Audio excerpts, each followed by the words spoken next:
February 1st meeting, the Planning Commission's called to order. First on the agenda is oath of office for the new members. Okay, thank you. For the new council. So I'll just stand over here. If you, all of you should have in front of you the oath of office. So this is you. Please stand. Please stand and raise your right hand. Microphone on. Sure, microphone on. And when I say Planning Commissioner, say your name and then repeat after me as we go through this. I, Planning Commissioner, Jameson. do solemnly affirm that I will support and defend the Constitution of the United States Do solemnly affirm that I will support and defend the Constitution of the United States and the Constitution of the State of California against all enemies, foreign and domestic, and the Constitution of the State of California against all enemies, foreign and domestic, that I will bear true faith and allegiance to the Constitution of the United States that I will bear true faith and allegiance to the Constitution of the United States and the Constitution of the State of California. and the Constitution of the State of California. And I take this obligation freely without any mental reservation or purpose of evasion. That I take this obligation freely without any mental reservation or purpose of evasion. And that I will well and faithfully discharge the duties upon which I am about to enter. And that I will and faithfully discharge the duties upon which I'm about to enter. Thank you and welcome everybody to your new term or your term in the Planning Commission. You sign your... You have a pen I can borrow? Thank you.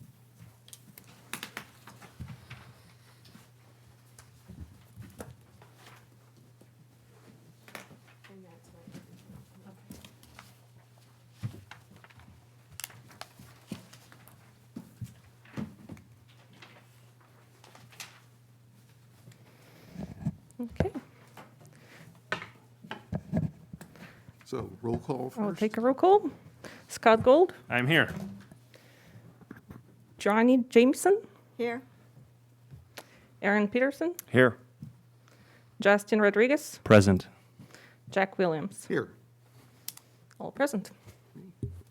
Pledge of Allegiance.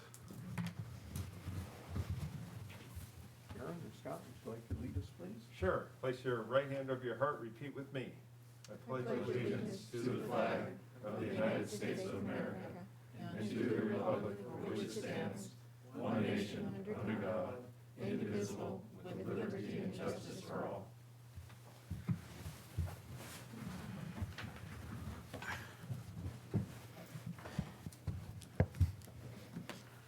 First order of business is to appoint a commission chair. This is, anyone can make a nomination. Jack Williams has been the chair for the past 2 years, as I understand. It is up to this newly appointed commission to appoint a chair to this committee. I would move nomination of Jack Williams to serve another year as chairman if he wanted to do that. I would like to. Is there I second that. Everybody in favor, say aye. Aye. Aye. Aye. Thank you. Passes 5 ayes. Thank you. Just do a good job. He does an Well, excellent. you get to be the judge of that. He does an excellent job. Okay, we'll go to public comment. Requests from the public to speak to the commission on matters not on the agenda. Is there anybody present that would like to speak? Would anybody in person or online like to speak on items not on the agenda? If you would like to speak and you're on Zoom, please raise your hand. Seeing no speakers. Okay. Any requests for continuance, withdrawals, or ex-agenda items? On the commission? No. No? Okay. Conflicts and ex parte communications. Anybody have anything to report? I just have one comment to make. A number of years ago, back in the 80s, I was on the Theater Fest board for about 7 years, I think. I think that's long enough not to have a conflict. Things have changed. So but I wanted to make that clear. David's shaking his head, so I guess it's, Is it okay, David? I can't hear. You're on mute. Oh, there you go. Are you able to hear me? Now we can hear now you. we can Yes. hear you. Okay, sorry about that. It does not sound as if you've got any kind of material financial interest, given the passage of time. It doesn't sound as if they constitute a source of income to you either. So I don't see this as a conflict issue for you. Okay, thank you. Thank you. In the same vein, I have to disclose a conflict with Festival Theater, whatever we call it now, as I was involved with raising some of the money on this latest campaign and was privy to the contracts and privy to the construction and what was planned. So I will step out of the room during this time, just because it's pretty immediate in the last few months, as a matter of fact, as a donor. Does that make sense, Dave? Yes, it makes sense. It's more of what I would call an appearance conflict of interest than perhaps an FPPC conflict of interest. But if you don't feel that you can judge the matter fairly as a result of this particular issue, it would be appropriate to recuse yourself. Okay, thank you. Moving on. Approval of the minutes from December. I'll make a motion to accept the minutes from December 7th, last meeting. I could second that. Okay, motion made and seconded. All those in favor? Aye. Aye. Any opposed? No. I'm going to abstain. I One wasn't abstain. here. And it was Justin that second? Yes. Okay, thank you. So 4-0 with one abstain. 4 in favor, 1 abstain.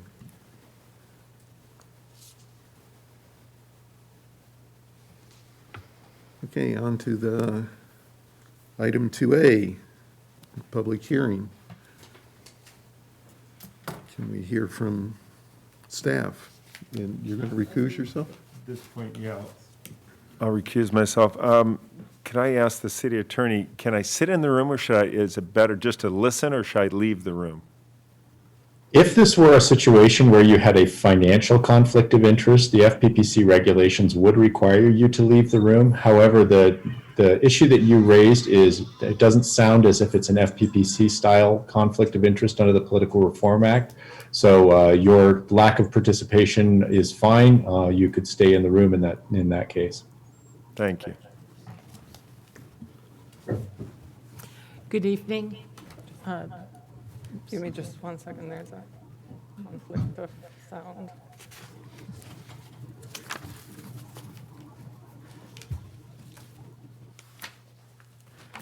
Go ahead. Good evening, Lori Tamura with the Planning Department, and here tonight to present the Solvang Festival Theater renovation plans to the Planning Commission.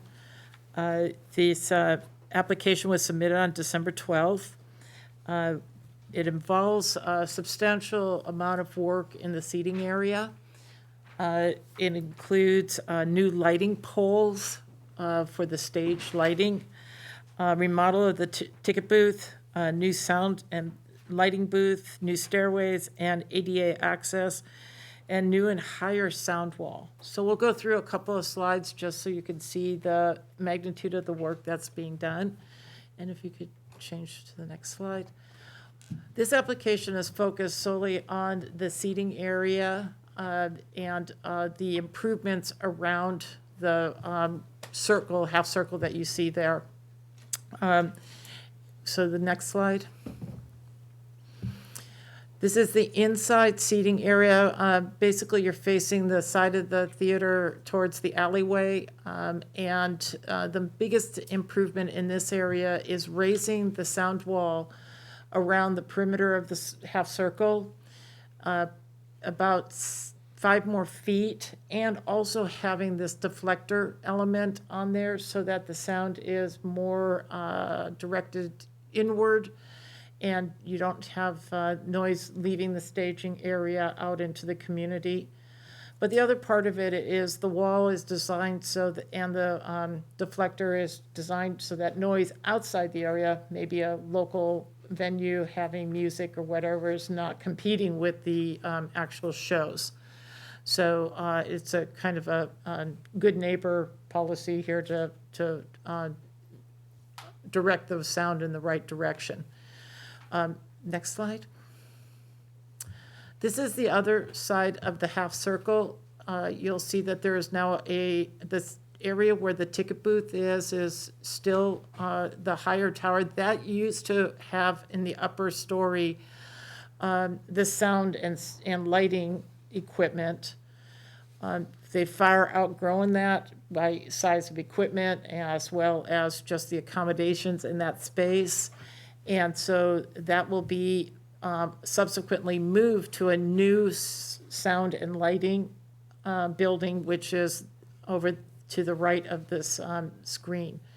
As also on this side, you can see the higher wall as well as the deflected area around the seating.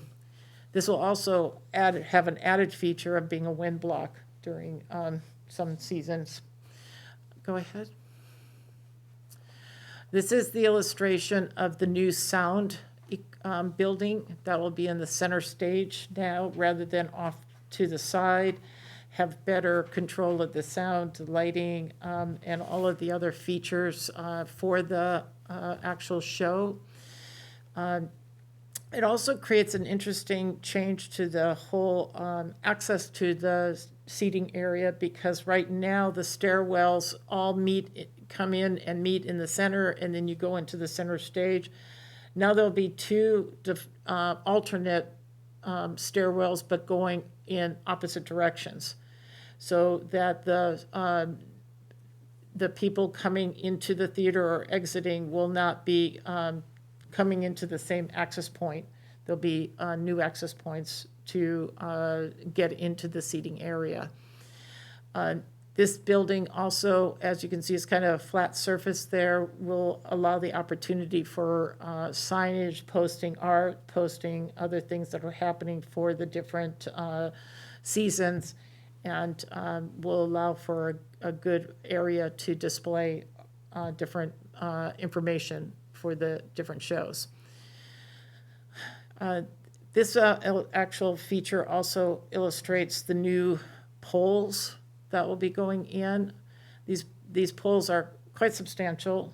They go down into be underneath the seating areas, and they've been there for almost 60 years, and it's time for them to be upgraded and replaced. And obviously, new lighting and new sound features will also be added. The other feature that will be important in this area is required ADA access being upgraded. So it's quite an endeavor to get all of those elements coordinated in a historic building like this. Go ahead, the next slide. Also, there'll be changes in the ticket booth area. The one thing with the current situation is there is no ADA access to the ticket booth area, so there'll be a new ramp and a side access for those that require disability access to the ticket booth area. And so there'll be some internal renovations. It's a tight spot, and so there'll be some work to accommodate those that are working inside the ticket booth. And so the elements that, if we could go back to the ticket booth slides. So the biggest issue for the city, the change that they'll see, is that along 2nd Street will be a taller wall and that sound deflection area. But the design is virtually to mirror what's existing there now with colors and the cross beams. So the actual end result should not look anything different than what we already see in as you're going down 2nd Street. There'll just be an increased scale to those sound walls, but that will, I think, look pretty much the same as before. There's a number of conditions of approval for this project in regards to night lighting. Anything other than the actual stage lighting has to be dark sky compliant. And we do have a condition that this will go to the design review committee for final plans and making sure that all of the elements that would normally be looked at for a project of this magnitude would be approved by them before the land use permit. And so there will be an additional review of this project before it gets land use and building permits.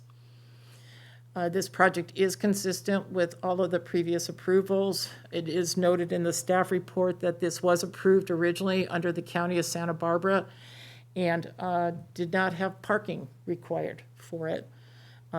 Obviously, we're not going to be looking at adding parking on this project. This is a renovation of an existing setting. And it was considered at that time to be such an asset that they didn't need parking to provide the parking. So I'm here to recommend approval of this, and if there's any questions, I'm available to respond.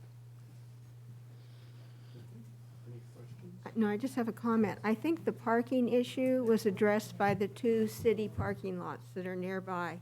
So they didn't even question whether or not there was adequate parking. Yeah, unfortunately, some of the staff reports from the 70s aren't available, so we're assuming that that was the reason for the approval as it was, because you had reciprocal use of the parking when there weren't as many businesses open. Right, and it's usually at nighttime and the businesses aren't open. Yeah.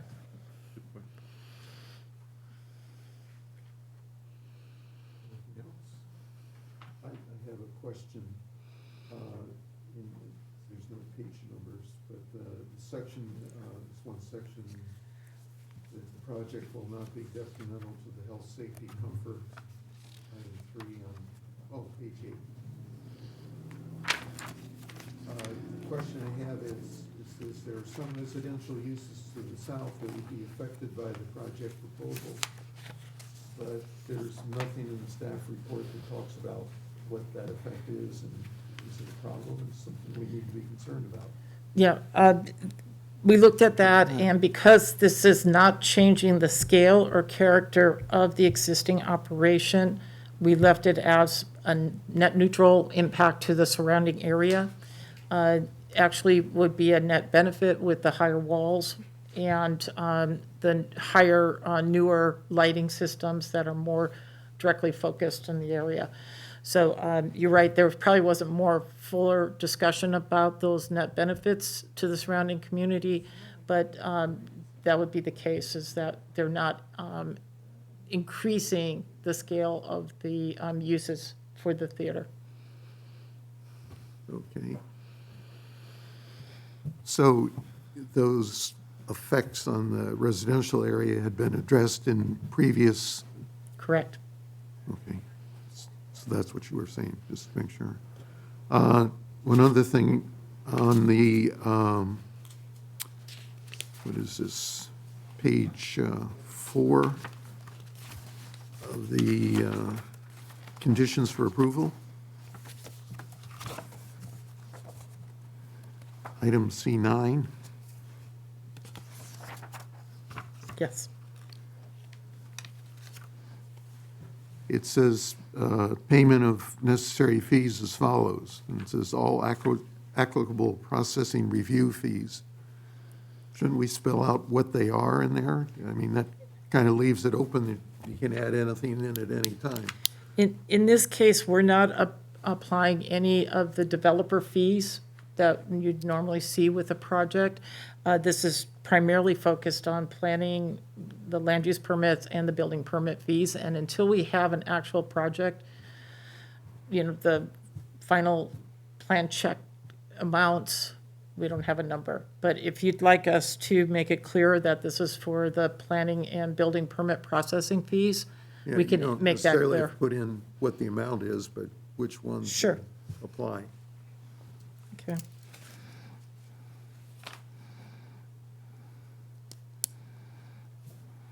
And then I had one last comment. in the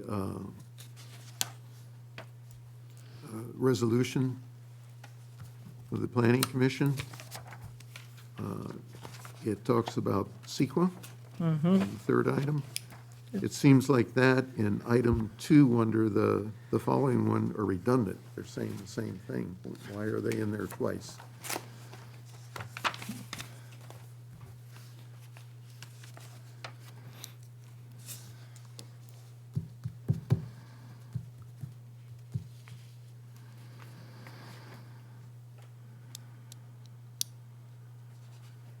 Maybe I missed something on. No, I appreciate the comment. This has been the formatting that we've been using for all of our resolutions. We could look at maybe streamlining it a little bit, Yeah, but it's it's, kind of a nit, but Yeah. it just seems strange that it was there twice. Chair Williams, if I might chime in on that, were you concerned that it appears in the recitals and then also the planning commission has to make? No, it's on the resolution, page 1. It says, it's got 3 whereases, the last one being the planning commission has reviewed this project in compliance with the California environmental, et cetera, and then in the very next item, it says, whereas the planning commission finds after due study, then it says the same thing all over again. Yeah, the possible reason for doing it that way is typically whereases are considered recitals, so they're a statement of fact, and then the numbered paragraphs that you have below are considered findings made on the basis of those facts. And so they may be repetitive in terms of the language that they use, but they do have separate purposes. Okay, I understand. Thank you. That was all I had. If nobody else has questions, or do we have any comments from the public? Or does the applicant want to make a presentation at all? No? No comments? I have a question. What's the expected construction impact going to be? Like, what's timing? How long do they think it would take? And what was their goal? Like, what season were they wanting to do it? I can provide comment. Okay. Chris? Is this on? Oh, great. Good evening. My name's Chris Nielsen. I'm the board chair for the Solvang Theater Fest. And to answer your question, it's a 10-month construction schedule that would begin the second week of September of this year and would complete. Our desire is that it would complete in time that PCPA could come in for 2022 in July and have an abbreviated season. Typically, their season runs from the late May until early September. But if we can, it's a 10-month construction schedule, so we're confident that we can get it completed so that we have whatever activities will be possible for this summer, and that's yet to be determined, and that for summer 2022, we will have a PCPA, although abbreviated, we will have a PCPA season. Great. Thank you. You guys are very slow. It only took them 3.5 months to build the whole theater. Things Well, were different then. It was a different process for building back Yes, then. it was. Yes. When they would let David Jameson build the spires, definitely it was. Yes, we certainly have a high bar set by our predecessors in not only keeping the Solvang Theater Fest the magnificent jewel to our community that it is, but then any time that we try to ensure it's going to be here for generations to come and doing it in the proper and right way so that our predecessors will be proud and also the generations to follow and enjoy the Theater Fest will be proud of us as well. Okay. I have one more question. Yes. Lori talked about sound reflectors.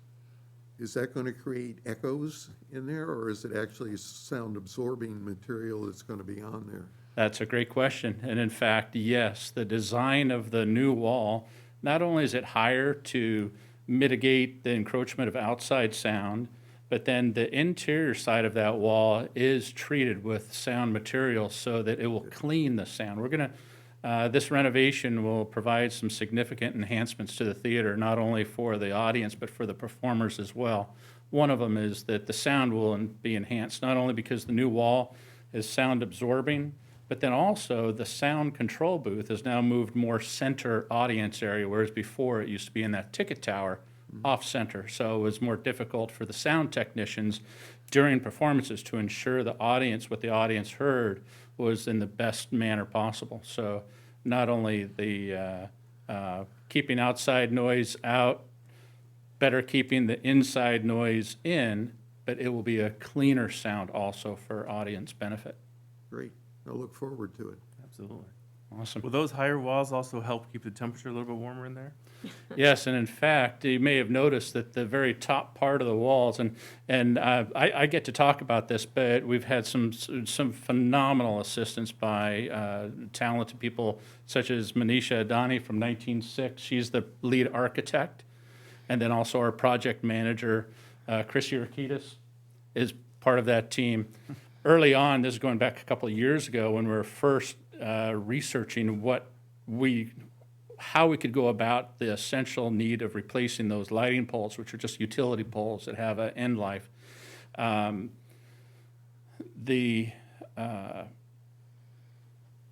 sorry, what was your question again? Is it going to be warmer? Is it going to be warmer? Thank you. The top part of that wall, you'll notice it's canted and louvered. That's specially designed for aerodynamic effect to have laminar airflow from the westerly winds that come in from Lompoc in the evening. They're the cool part. So when those, typically now, it hits the wall and just vortices right down into the crowd. Not only will the wall be taller, but it's going to be pushing the air up over the theater. Great. Yes. Thank you. New seats also, right? I'm sorry? New chairs, new seats? New seats. New seats? The chairs. We're not providing any heating. Was that your question? Is Is there going to be New different chairs. seating? The seating. we wish we could, but due to fiscal conditions, that was an additional, significant six-figure number. That the most important thing was that we got the light poles replaced for both safety and ability to continue the theater in operation. And then that outer wall, which is, in a state of slow decay. The new seating, we were wanting to do that, but that was about $380,000, believe it or not, just to replace the seats. And trying to make sure that this project goes forward in a fiscally prudent manner that we're going to get done. It's a $4.7 million project as it is. We're very happy we're over 60% of the way and having raised those funds. But making sure that we're, prudent with the cost, because there's lots of wonderful things we could have done in addition. But this is assuring that the Theater Fest is going to be here for another 5 decades, and it's an enhanced Theater Fest as it is. Okay, good. Thank you, Chris. Thank you. Any other comments, questions, concerns? Looks good to me. So one of the questions that came up as we were preparing the project was during construction. And you can imagine those poles being delivered and some of the staging of equipment. So they will be required to do a construction management plan, looking at how best to coordinate with Public Works, because they'll probably use part of Second Street for some of the staging as well as on the site itself. There is an alleyway in the back that they can deliver, but they can't block because of fire department. And the other thing that Public Works is looking for as a condition of approval is to replace the existing sidewalk along Second Street to use the brick that is throughout the whole area. So we will see some nice upgrades along Second Street in front of this project upon completion. I saw that the sidewalk, though, sounded like it was an option, not a requirement. It is a coordinated effort with them to coordinate with their construction company, realizing that with as much equipment that's going to be moved in that area, there probably will be some sidewalk damage. And so this is a coordinated effort to meet the city's desires as well as theirs. And the city will help fund the brick work, I saw that. yes. Yeah, but the way it was worded, it was It optional. was optional, leading towards getting it done. Anybody want to make a motion to approve? Or We should disapprove? probably just open it to public comment on Zoom, just to make sure that if anybody wants okay. to speak. I missed Zoom, I'm sorry. If anybody on Zoom would like to speak on this item, please raise your hand. Seeing no speakers. No comments. Okay. That said, I think this is it's an appropriate and it's a very pretty project. I think that it's great for the tourists and locals alike, a lot of history and it brings a lot of joy to a lot of people. So that said, I will make the motion to approve the Solvang Festival Theater renovation development plan as presented. I'll second the motion. Everybody in favor, say aye. Aye. Aye? 4 aye. 4 ayes. Mm-hmm. More to say. Okay, now for the good part, the Brown Act training. Are we going to do that Mr. tonight, or are we Mr. going to Chair, schedule it? there's a need to accept the categorical exemption, which is the second recommendation on that. You've gone ahead and accepted the development plan under the resolution, but you'll need to also accept the CEQA document. Okay, I move we accept the secret document as written. I'll second it. Everybody in favor, say aye. Aye. Aye. Aye, 4 ayes. 4-0.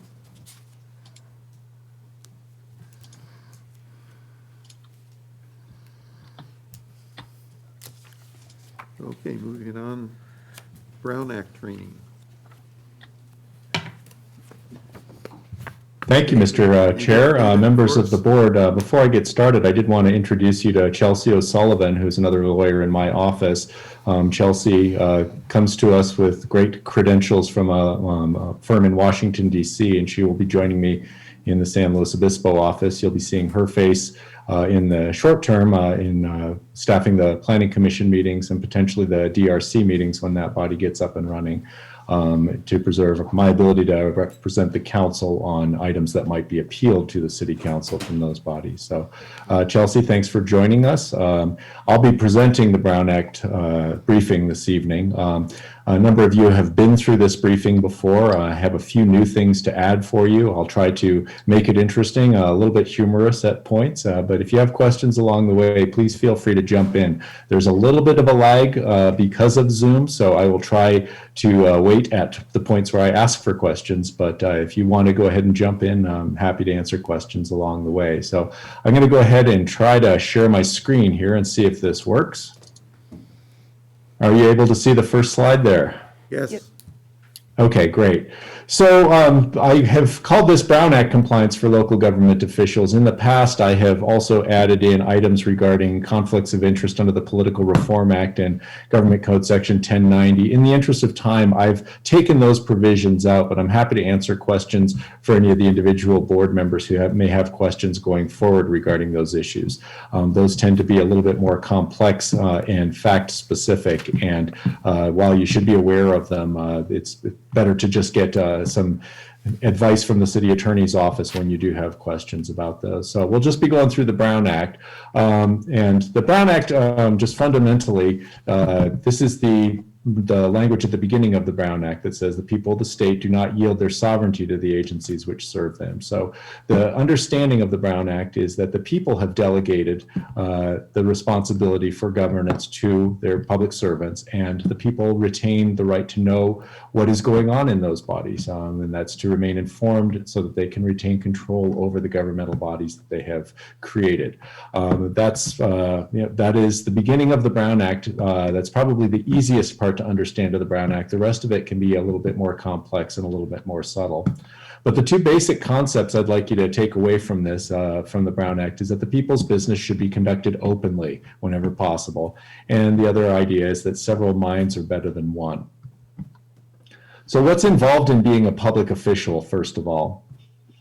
First of all, effective governance. The reason that you all got involved in being planning commissioners and you've been involved with the city in other capacities is you believe that the city should be effectively governed. And that leads to confidence in the public process. When the elected and appointed officials are effective in the duties that they have been either elected or appointed for, the public has confidence that the business of government is being done well. Another good reason to be aware of the restrictions on you as a public official is to avoid criminal and civil penalties. It's typically not the first and foremost thing that is in your mind, but it's a good idea in making the decisions that you do to try to avoid those type of civil penalties. And more importantly, you got involved in the roles that you're involved in because you want to make a difference for the city. And one of the sanctions for a violation of the Brown Act is that the decisions that you make can be set aside if they were made in violation of the Brown Act. So that's one thing that you would like to try to avoid. So what are the entities subject to the Brown Act? Well, obviously the City Council, Planning Commission, and other commissions, such as the DRC, or formerly the BAR and BDC. There are some private corporations that are covered by the Brown Act that receive public funding. There are actually private corporations like the SCVB who voluntarily cover themselves under the Brown Act. They're not legally obligated to do so, but they do so out of a sense of transparency. And then the successful candidates and nominees to one of the above. When the City Council had new members elected back in November, they became subject to the Brown Act even before they were sworn in. And so that is something to keep in mind if you ever get in that situation where even though you have been selected for a particular position and not sworn in, you may still be covered by the Brown Act. So the purposes of the Brown Act here are the public access to the decision-making process, public oversight of the decision-making process. I'll go a little bit into the protection of legitimate privacy concerns for public agencies, but that's not something specifically that the Planning Commission gets involved in because it has to do with closed sessions. So here's the $64,000 question, and I recognize by using that analogy, I'm aging myself and dating myself. $64,000 would not be a lot of money on a game show any longer, but in any event, what is a meeting? Is it a meeting? The majority of the members of the body who are present at the same time and location to hear, discuss, deliberate, or take action on an item within the subject matter jurisdiction of the body. Now, breaking that down into the individual components, if any one of those is missing, then it may not be a Brown Act meeting. So if you don't have a majority of the members present, then it may not be a meeting. If they're not present at the same time and location, that may not be a meeting. And I have a footnote at the bottom, the serial meeting we'll get into in a moment. And then an item within the subject matter jurisdiction of the body. If 5 planning commissioners want to get together and talk about sports or talk about their grandchildren's work in school that has nothing to do with what would come before the planning commission, that's fair game. That's not a meeting. And that frequently will happen in smaller towns where you'll have social occasions that a majority of the planning commissioners or even council members might attend. So those are not considered meetings under the Brown Act.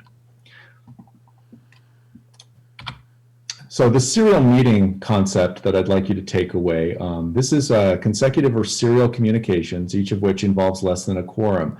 When you have electronic communications or you have text messages or you have emails, those communications are not at the same time and place. They're consecutive or they're serial from one to the next. But if there's a majority of the members of the Planning Commission or another body that engage in that kind of communications, it can lead to a Brown Act problem, because if you're using those communications to come to a collective concurrence or a consensus on action to be taken on an item that might come before the Planning Commission, there's your Brown Act problem right there. It can also arise when you're dealing with intermediaries. If you're dealing with a third party, say a developer wants to speak with all 5 of you about a particular project to try to get your commitment to vote a particular way, and that developer is ferrying information from one planning commissioner to the next to try to affect the decision, that can be a serial meeting, and that would be prohibited by the Brown Act. So the types of serial meetings that I talk about there are 2 types. There's the hub and spoke and the daisy chain. The daisy chain is the one that I mentioned where it's one to the next, where it's kind of a serial, all in a line type of communication. So planning commissioner sends an email to planning commissioner 2, planning commissioner 2 then forwards that email to planning commissioner 3. Now you have a daisy chain where there's a majority of the planning commission that has participated in that communication. The hub and spoke is the other kind, and that would involve an intermediary. The developer example I just gave is a good example of that, where the developer is actually serving as the conduit for the information that goes among the various members of the Planning Commission. And keep in mind, the developer or the person at the center of that hub is not the one who gets in trouble for a Brown Act violation. It's the members of the Planning Commission who would do that. Individual contacts, those are permissible, and you will frequently get inputs from your constituents, from members of the public regarding a particular project. Those are fine. You're allowed to have those individual contacts without an illegal meeting occurring. But be careful, and you see the diagrams that I have below where one person talks to number 2 and then number 2 talks to number 3. That may be individual contacts, but there is a potential for either a serial meeting through the hub and spoke approach or the daisy chain. So just keep in mind that when you're having an individual communication, that individual person that you're communicating with has at least the potential to carry that message to another member of your planning commission, and therefore you want to be careful about those types of communication. Now this is where it gets a little bit thorny. This is actually something that I've had in my presentation for many years about social media and the use of social media. And for many years, I have taken the position that social media is dangerous to use for public officials who are subject to the Brown Act, because you can have a serial meeting through the use of Twitter, through the use of Facebook. And so the key, as you see at the beginning there, is the key to the Brown Act is a single sentence. All meetings shall be open and public, and all persons shall be permitted to attend. And the 2 tweets that I have below are actually from Long Beach City Council member Rex Richardson, who is he's subtweeting another member of the City Council and asking what that person's thoughts are regarding the thing that's going to be coming before the City Council. I've used this as an example of at least a potential for a Brown Act violation, because if those other members of the City Council start responding on social media, then you've got a meeting outside the confines of the Brown Act, and that is prohibited. So the legislature has not really addressed this until recently. AB 992 went into effect at the beginning of January. And it was originally sent through the League of California Cities and to the Brown Act committee that the League of California Cities has in its city attorney's department. As I'm the first vice president to the city attorney's department, I also participate in the Brown Act committee. So we were given an opportunity to help draft AB 992. And so AB 992, effective at the beginning of the year, says that it's permissible to engage in separate conversations on an internet-based social media platform to answer questions, provide information to the public, or solicit information. So if you have a Twitter account or a Facebook account, you can engage in that platform to ask questions, to answer questions of the constituents. But what you have to be careful of is the same thing that has always been the case under the Brown Act. You can't use social media to discuss amongst yourselves business of a specific nature that comes before the Planning Commission. And that includes likes and emojis. So if someone, one of the planning commissioners says on social media, I'm in favor of this particular project, and another planning commissioner likes that or puts a smiley face, you're running into potential problems under the Brown Act. And if 3 of you do it, almost certainly you have a problem there. So if you see the underlined language from AB 992, that's the most important thing that I would like you to take away from this if you engage in social media. You're not supposed to respond directly to any communication on an internet-based social media platform regarding a matter that's within the subject matter jurisdiction of your body that's made, posted, or shared by any other member. Now, note that means even one other member, and that's the compromise that the legislature had in trying to police the use of social media. So I would strongly recommend that if you do engage in social media, you make sure that you don't respond to other posts by members of your planning commission. Now, one of the things that came up in our discussions among the city attorneys group is what is an internet-based social media platform? We commonly think of Facebook and Twitter as those, but there are some that you may not have thought of, like Nextdoor. Nextdoor is a very popular neighborhood-based social media platform, but it is not open and accessible to the public. You have to be either invited or you have to have an address within a particular area of that Nextdoor account. So that would not be an internet-based social media platform covered by AB 992, and in that case, the old rules of the Brown Act apply. You just have to avoid the offline communications. Facebook even has private groups that are not open to the general public. So if you're a member of a private Facebook group that has a moderator that has to allow you in, that's not something where you should be carrying on those kind of communications behind the scenes. So an ounce of prevention, I always recommend that you avoid discussing city business with more than one other board member outside a public meeting. You can go ahead and discuss it with one other member, but there's always the risk that that member will go and discuss it with a third member, and that's where the serial meeting problem arises. And then I also advise that you avoid soliciting or communicating the views of other board members outside a public meeting. So if a developer asks you, hey, what do you think Planning Commissioner B will do on this particular project? You should just say, I'm not sure. Why don't you come to the meeting and find out at the same time I do? And that way you can defer that discussion to an open and agendized meeting. So what's not a meeting subject to the Brown Act? I'm sorry, was there a question? Okay, I thought I heard a voice. What's not subject to the Brown Act? Individual contacts, we've talked about that a little bit, unless it's a serial communication.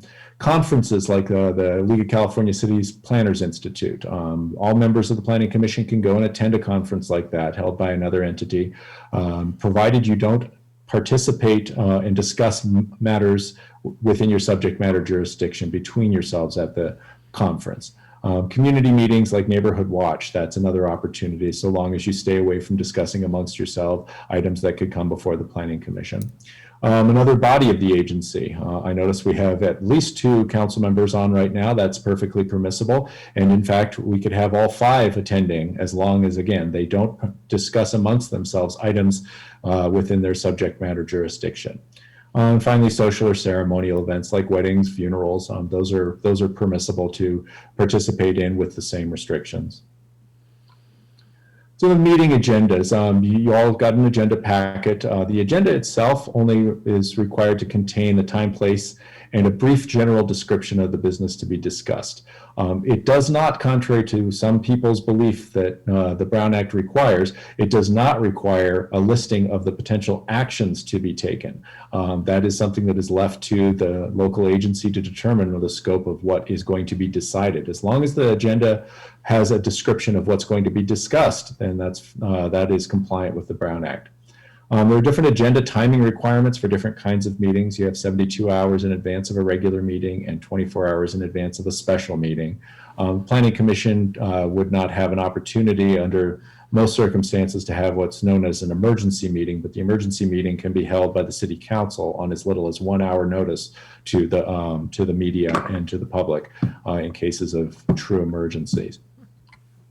I note that the timing in there, but the agendas also have to be posted in a freely accessible location. They're posted on the bulletin board outside of City Hall so that people can review those even when City Hall is closed. Very important that there not be any action or discussion on a subject that's not described in the agenda. There are some limited exceptions to add items that require immediate action to the agenda. When those come up, that it's a good idea to have staff involved in making the necessary findings and providing the commission the appropriate information to make the findings to add an item to the agenda.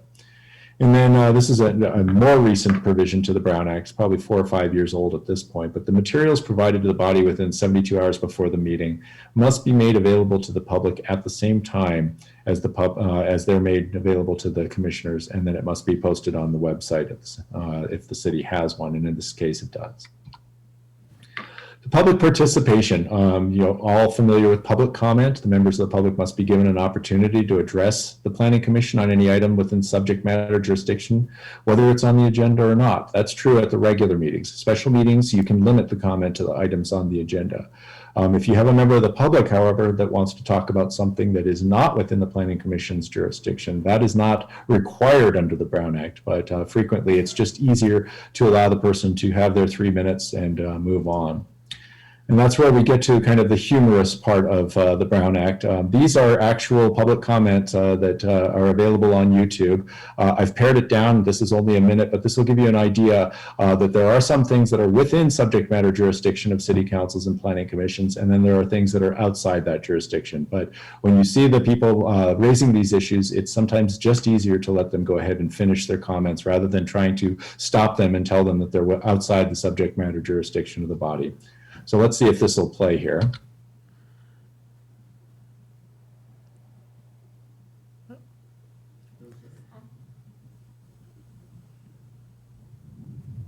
We don't have sound, Dave. Your sound is not transmitting. Look, is there anything we can do? Is there any sound coming out of it? No, there's no sound. Oh, that's a shame. I'm not sure how to do this. Let me see if there's a way that I can provide the sound as well. Well, I'm sorry about that. I will go ahead and just move on from that point. I'm not seeing a way to get the sound while I'm sharing the screen here. In any event, for the closed sessions, I apologize for that. Closed sessions are typically not applicable to the Planning Commission. These are the types of things that the City Council can engage in. Such examples would be for personnel evaluations of a city manager or real estate negotiations, labor negotiations, where the legislature has recognized that the city has legitimate privacy concerns. And you can imagine if the city was trying to purchase a piece of property in real estate negotiations and it authorized its negotiators to go to $500,000. If the other side knew that that was the authority that had been granted to the city's negotiator, it wouldn't be much of a negotiation. So that type of discussion can be held in closed session. So this will be my final slide before I ask for questions. The remedies for the Brown Act, we talked at the beginning about the criminal violations. It's a misdemeanor of a fine of not more than $1,000 or imprisonment of not more than a year, but it does require a specific intent to deprive the public of information or the right to participate. Those types of criminal violations of the Brown Act are, I would say, exceedingly rare. They do happen from time to time. More common, however, are civil violations where either the district attorney or a member of the public can try to invalidate an action taken in violation of the Brown Act. And typically, when a city gets into litigation arising out of the Brown Act, it's very difficult for the city to prevail because there are opportunities for the city to cure and correct if they receive a letter asking for that. But if the city moves forward and does not rescind the action and does not cure the matter, then the city can be subject to litigation, and the attorney's fees will be pretty well assured in that type of situation. So that's the end of my presentation at this point. I'll be happy to answer any questions that you might have.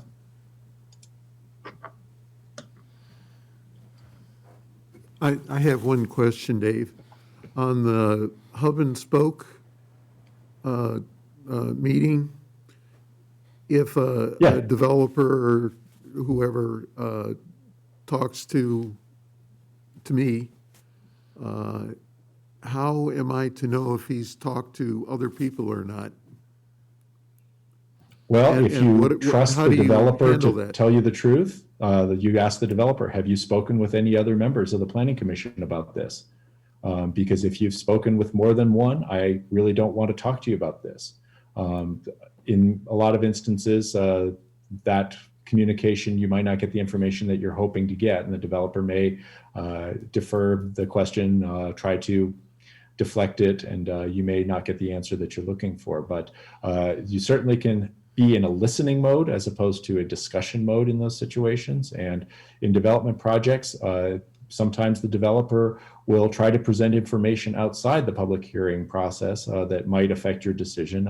It's better in those situations to have the developer present all that information to all of the planning commissioners at the same time so that everyone's working from the same information and making their decisions. Okay, thank you. Anybody else? Questions? No? I guess that's it. Thank you, Dave. All right, thank you. Okay, Lori, are you going to give us the general plan update, or is it going to be Zena? That would be me. Thank you, Chair. I just wanted to give you a brief update on where we are with the general plan update. As you know, the council had entered into an agreement with a consulting team to engage in a comprehensive general plan update, which hasn't been done for the city of Solvang before.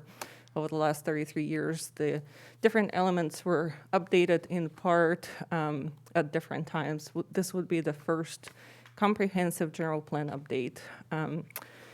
It's about a 2-year process, so we are very much in the beginning of that process. There will be lots of opportunities for everyone to participate.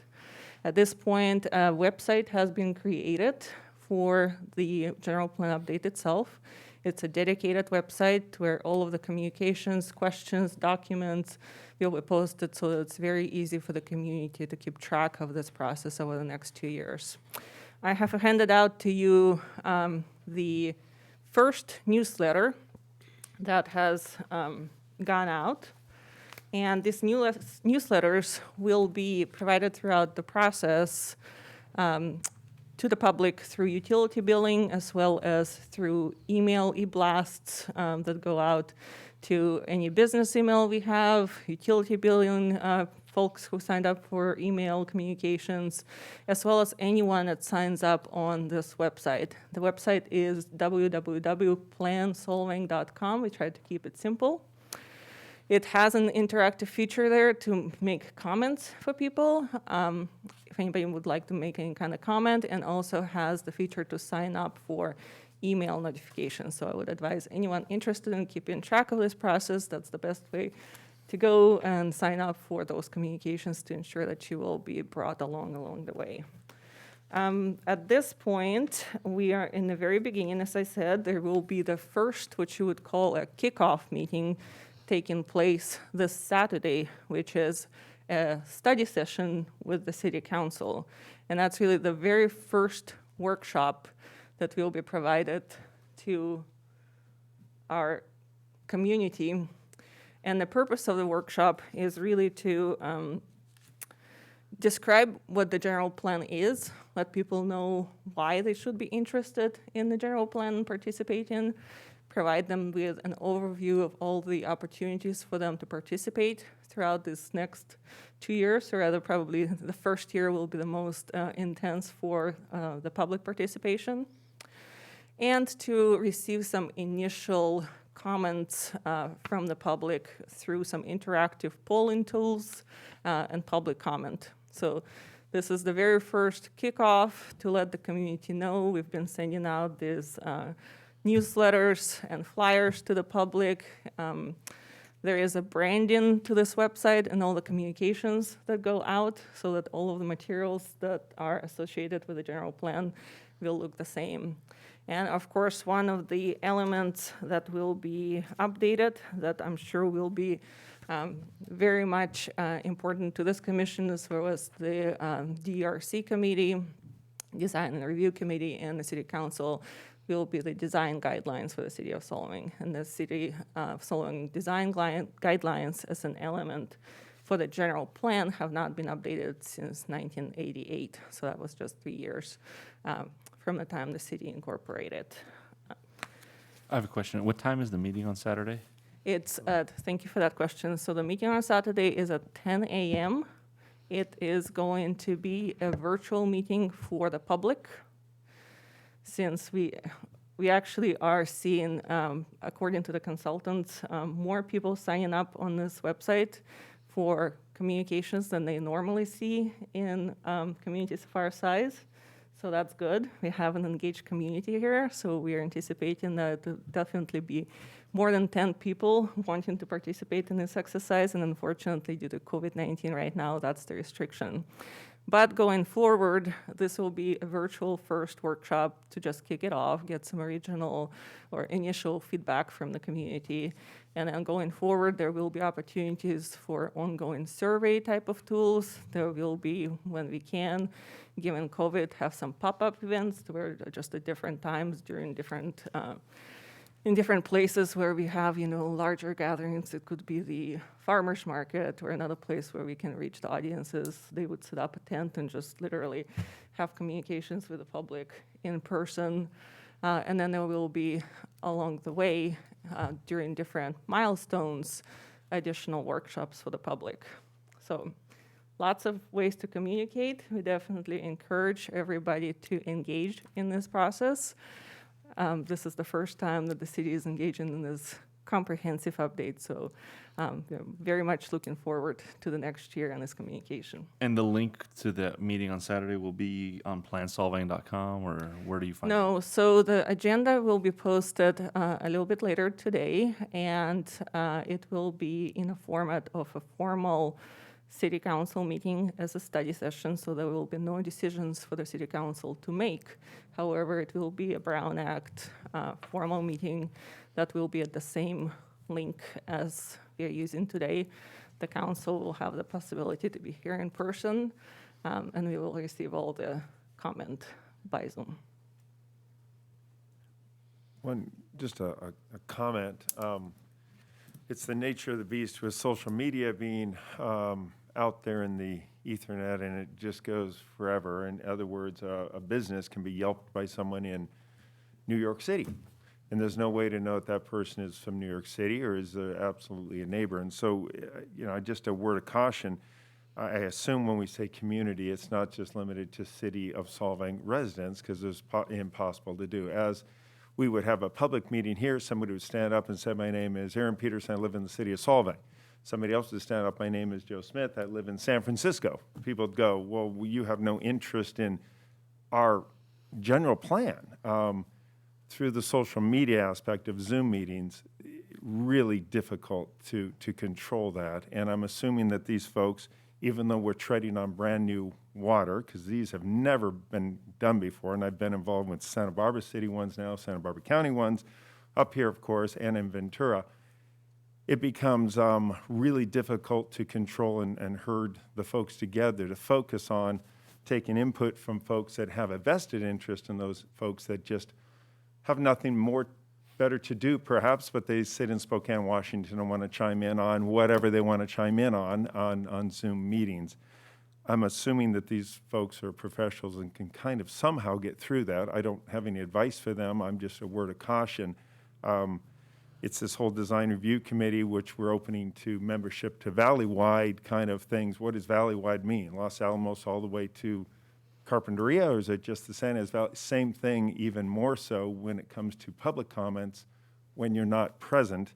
And I'm not advocating that we can do away with the Zoom meetings, we must, but just a word of caution for folks that we take it with a grain of salt as to who influences our decision makers and whether they're really vested in the city or in our community, whether it's in the valley or 180 miles away. Thank Just you my for comment. those comments, Commissioner Peterson. The team that we have for the general plan update does do these meetings even now, and it's actually amazing how many people during COVID are actually engaging in these exercises. There's just a lot coming from the state, for example, with the housing update. So cities are going through it was actually really hard to even find somebody, a firm that is not already overly engaged. So they are a professional firm that does this for what that's their specialty. They work with many communities. They are doing these meetings with other communities via Zoom as well. Yes, we have seen in the past, for example, with the horse-drawn carriages, where people from right, Yes. the brightest example probably. I'm hoping that through this process, we are really targeting the people and the audience from the Solvang community. So we are not advertising largely. Obviously, there's the website. It's out there. Somebody could get it. But we are targeting, in terms of our notification invitations, definitely the residents and the businesses of the city of Solvang. And all of our surveys will also always ask for that information as well. It's just a brave new world that we're facing in the last 6 months with this meetings, as we've seen with high school Zoom classes and et cetera, and et cetera. Anyway, just words of caution. I have a question maybe for Dave. As planning commissioners, can we actively participate in these workshops other than to just listen to what's happening? You are permitted under the Brown Act to participate as part of the program itself, but you can't go and have a caucus of the planning commissioners amongst yourself to discuss those issues offline. You can participate as part of the process, though. Good. And Thank you. I would just like to add that the next workshop in April is planned as a joint meeting between the city council and the planning commission. So at that point, you will have some alternatives and choices. And will be the big milestone going forward. So we'll schedule that for both of you. Okay, I think I'm probably the only one sitting up here that was a part of the original general plan. I worked on it, and I think you're misspeaking when you said there have not been updates. There have been periodic updates. The housing element has to always be updated. We have a whole series of things that are not required by the state that the city of Solvang wanted to have. We were very proud of our community, and we wanted to make sure that whoever comes in and builds things or does things in our city, they abide by certain rules and regulations. So I hope none of that's going to be lost. I hope all of those are going to be addressed, all of those elements. And I don't know, where are they now in their elements? What are they speaking of now? What are they looking at? Are we going to be able to see a scratched out piece of paper so that we know that this is no longer a part of the element and that we are now going to be addressing it this way? That's my concern.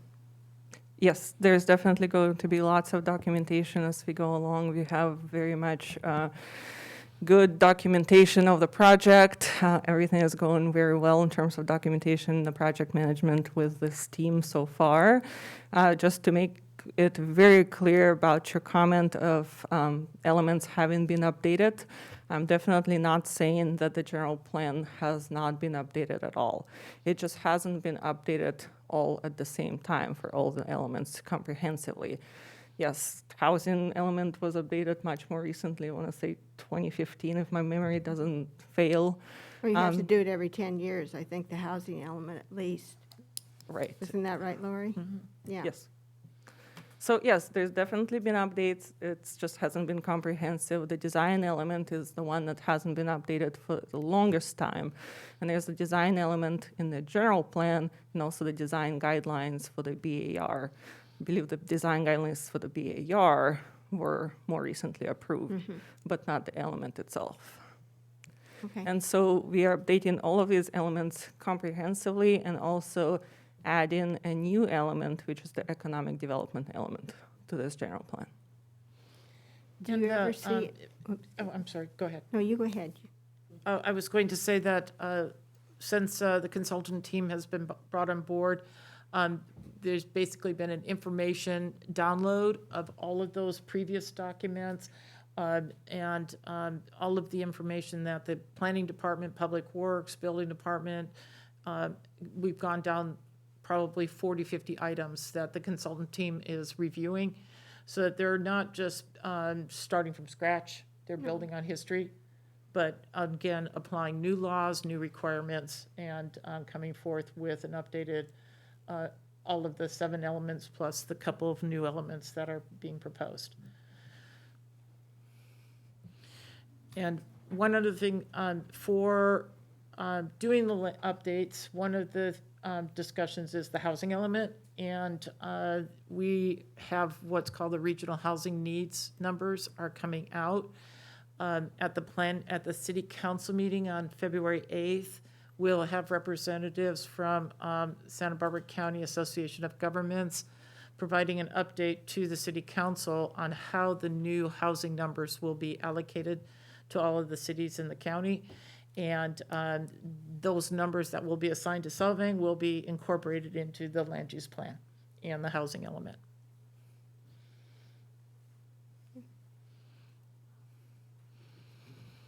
Just if we're talking a 1.5, 2-year process, does it then be approved by planning commission, city council, a vote? What is the final, how does it work after all the workshops? Yes, absolutely. It would be formally approved by Planning Commission, City Council One when and it's two. when it's completed. Yes. And the only other element that would, in some jurisdictions going through a general plan update, if they were proposing ultimately to expand their sphere of influence or annexations, Then it goes on to the Board of Supervisors as well as LAFCO to make those final decisions. In this case, that's not something that we're really focusing in on at this time, based on the previous actions at the city council. And is it just the planning commission, city council that has to approve, or is the DRC going to have to, since they're now? I think that the DRC will definitely have an important role in the update of the design guideline Yeah. or design element. And so as part of this process, also one of the first steps that you individually will hear about is stakeholders interviews that will be performed by the consultant. So you will see a letter from the city to you stating that we would like to, or the consultant would like to interview you as a stakeholder, and definitely the city council, the planning commission, and the DRC will be included in that stakeholder list, as well as some of the other organizations in the city that may have an interest in different development elements. So the plan is to get this done in 2 years, so we just started this planning commission, so you're trying to get it done by the end of this So the plan term would of this be, planning commission. the plan would be to finalize everything in the summer of 2022.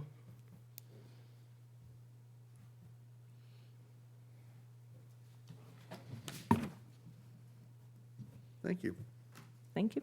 Any other I questions? just have one more question. Do you ever see a time when we can have a real public meeting about it? So that people can, I mean, there were knockdown dragouts during the first go-around of people that really were adamant about what they wanted to see. And I would hope that someplace along the line, we get to have public meetings.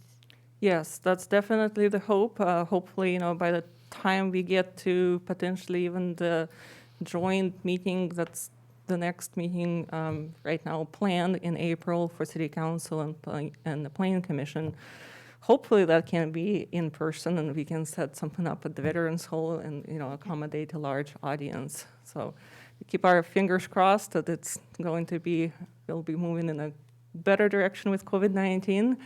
But if not, we definitely will explore every opportunity for smaller meetings or other means to allow people to also participate in person. Okay. Thank you.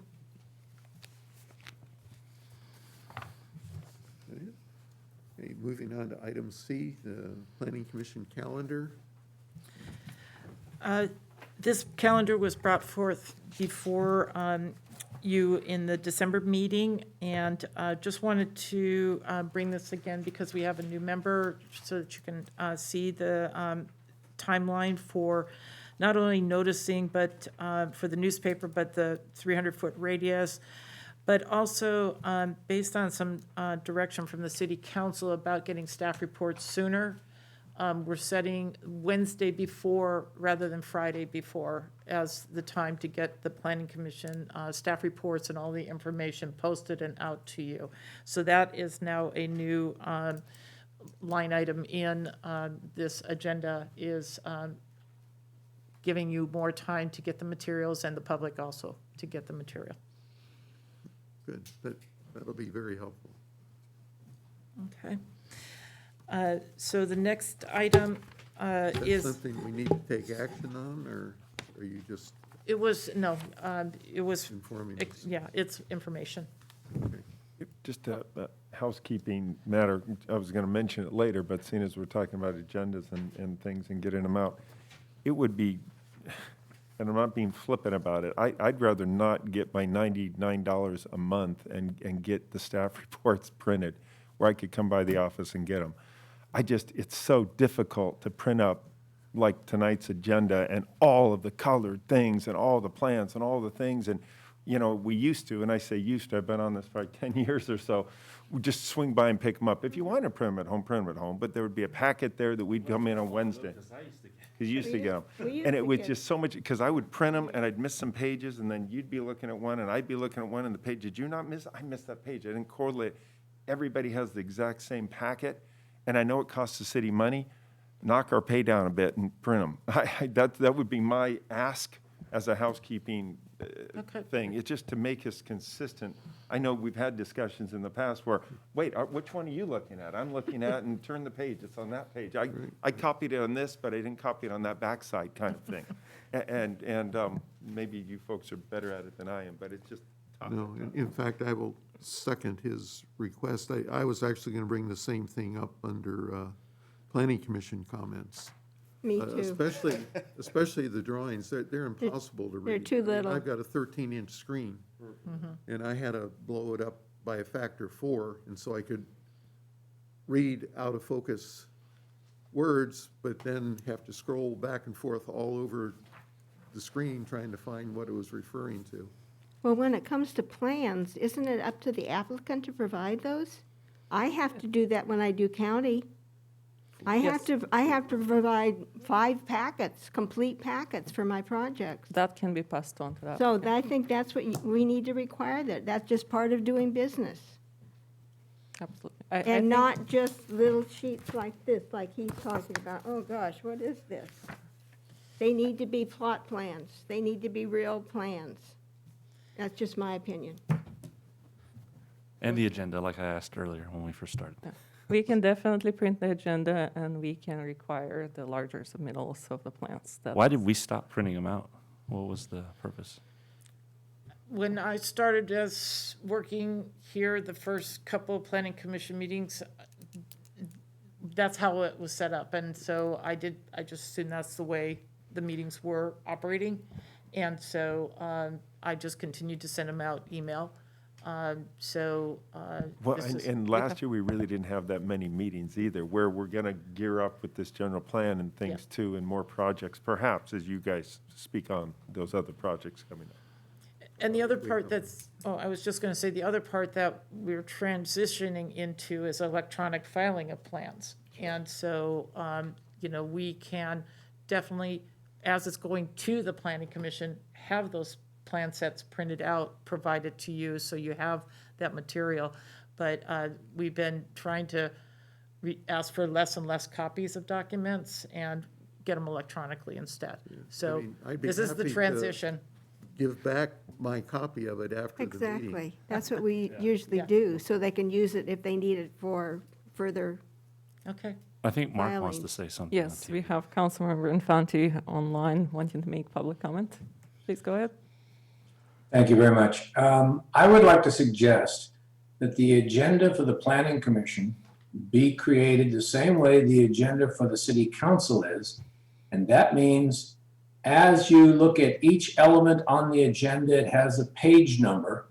There are large page numbers on the top of every page, because you'll see some of them that are 3 or 4 or 5 or 12, whatever, but this is 100 and something pages.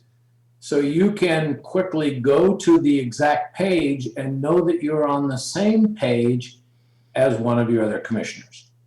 That's all I'd like to suggest. Thank you. I know that's not easy for you, but it sure helps us in the public to know that, page 101, okay, there it is. Yeah. And everybody's on the same page, 101. Absolutely. I can see how that's very helpful to the public, so we'll definitely work on that. Yeah. Great, thank you. Well, thank you for your comments, and we'll see how it goes next month. The next item on the agenda is the projects that, it's an update of the status of the projects that we're currently working on. And so if you have any questions on any of them, I will, talk primarily about what's coming. But you've seen this before on your previous agendas, and just keeping an update on where projects are. Next month, the project that you will be seeing is the Water Wheel Project, 425 First Street. It's coming back with a change of use. That particular project has not been occupied for quite a while, and so we need to go through a development plan process to reestablish it and the uses that they're proposing. So that'll be coming before you.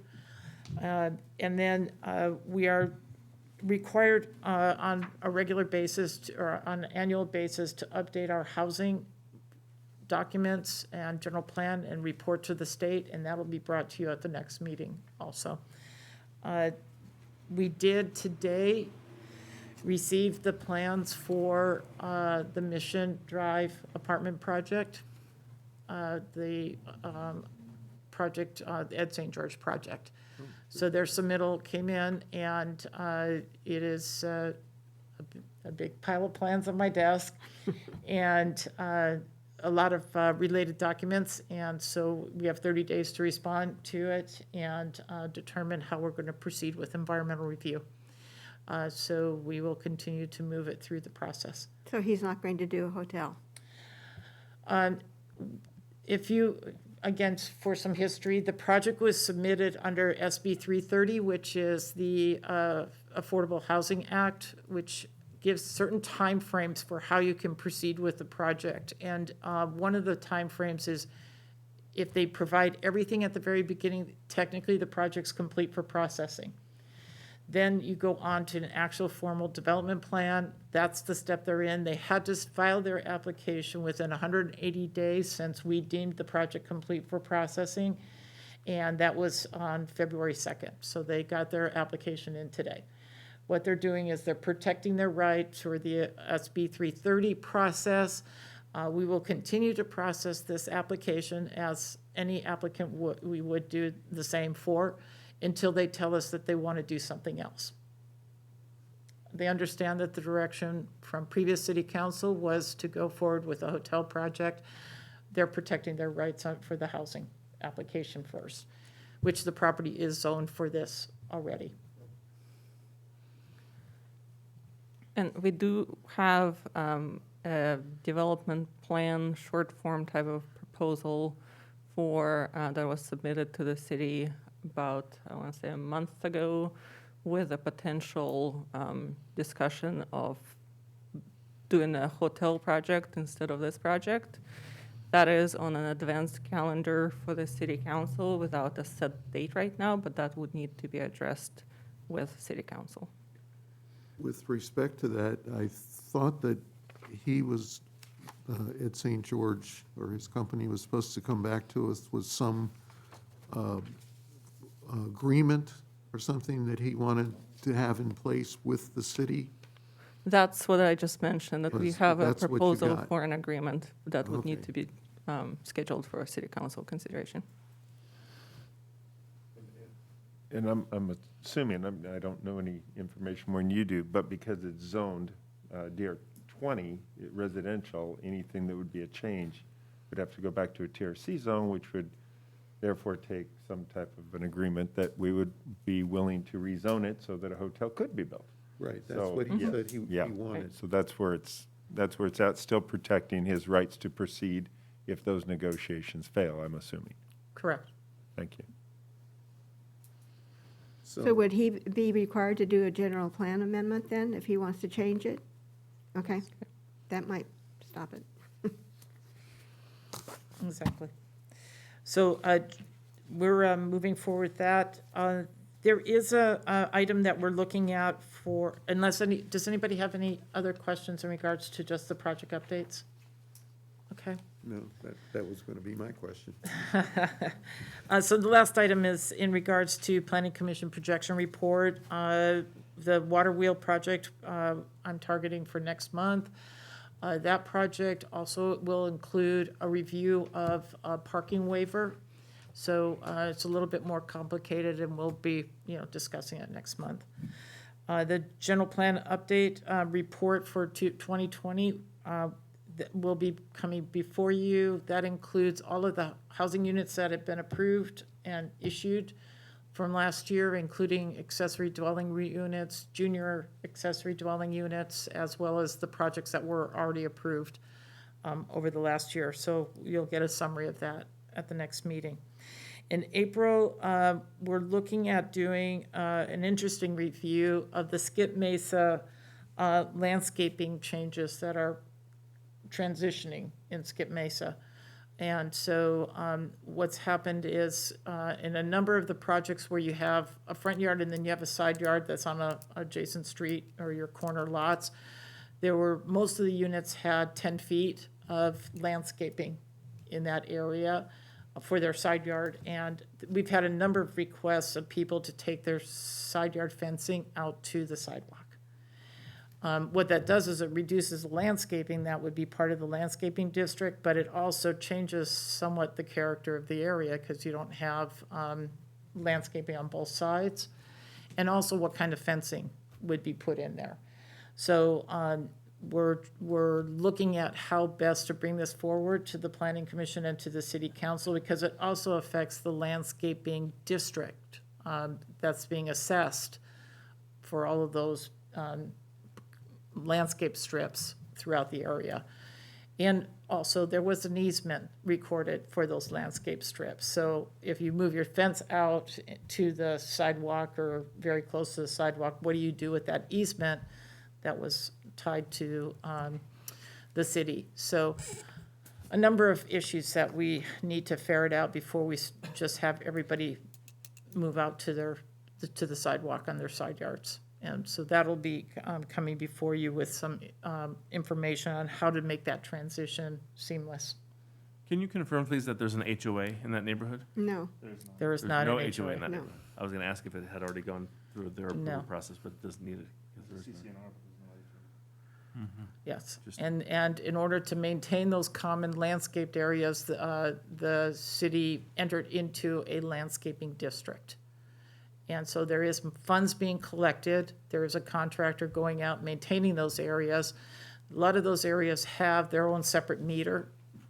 So as we start encroaching into those landscape areas, we just need to go through each one of those steps to unwind what was originally done with the project. what if the people don't want to be a part of it? Can they opt out? Of the landscaping district. I think that portion of it had already been resolved over the last 2 years, that the whole neighborhood is in the landscaping district to maintain the common areas. Correct.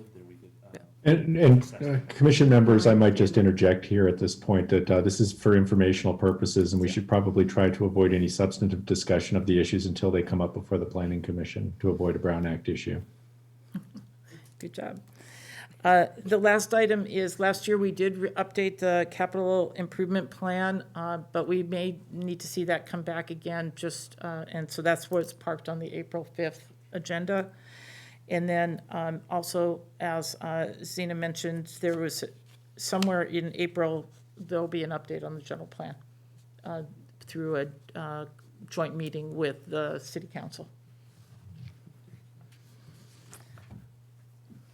Question. Yes. Is the wagon wheel getting a change because it's going to become a haunted mansion? I'm sorry. Just as a bad joke, I was saying, is it becoming a haunted mansion? Oh, the It's water, been the sitting water there for wheel? so long, rotting away. It's good to see something happen. There is new owners, and they are definitely engaged in moving forward with that facility. Good, thank you. Any other comments from the commissioners? The only question I have, or I guess informational, if a person wants to, because people have come to me and they would like to get the agendas emailed to them from us, City Council and the Design Review Committee, that's what we're calling it now, is that just something they call in to you folks, email to you, and they just get on an email list? There is an option on our city website, solvangcity.com, to go in and sign up for notifications, and people can choose any type of notification, Gotcha. city council, planning Thank you. commission. That helps me answer that question. Okay. Anything else? No? So, staff comments that you haven't made already? No additional comments? Thank you. Okay, hearing none, we'll close the meeting. Thank you, everybody. Thank you. Thank you. Good night.